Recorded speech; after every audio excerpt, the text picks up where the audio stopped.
मैं हूँ विजय लक्ष्मी। आप लोग को अपने चैनल पर स्वागत करती हूँ।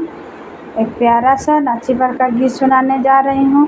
आप लोग मेरे चैनल को लाइक करें, सब्सक्राइब करें, कमेंट करें। जय श्री राम।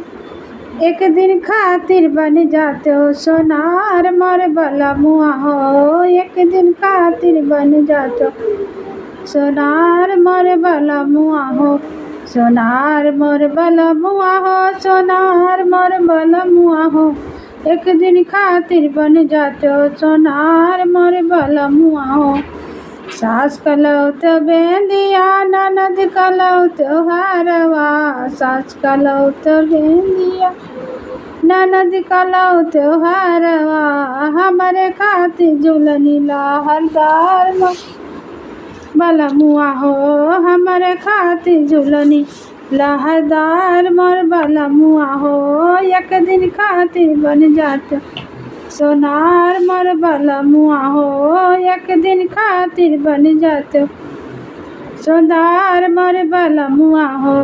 सास कलौत चूड़िया, ननद कलौत अंगूठी। सास कलौत चूड़िया, ननद कलौत मुंदरी। हमरे खातिर कंगना लहरदार मोर बलमुआ हो।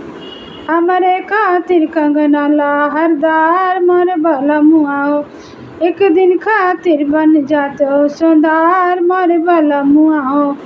सोनार मोर बलमुआ हो, सोनार मोर बलमुआ हो। एक दिन खातिर बन जाते हो सोनार मोर बलमुआ हो। एक दिन खातिर बन जाते हो सोनार मोर बलमुआ हो। सास कलौत कारधन, ननद कलौत पाया। सास कलौत कारधन, ननद कलौत पायल। हमरे खातिर बिछुआ झालरदार मोर बलमुआ हो। हमरे खातिर बिछुआ घुंघरूदार मोर बलमुआ हो।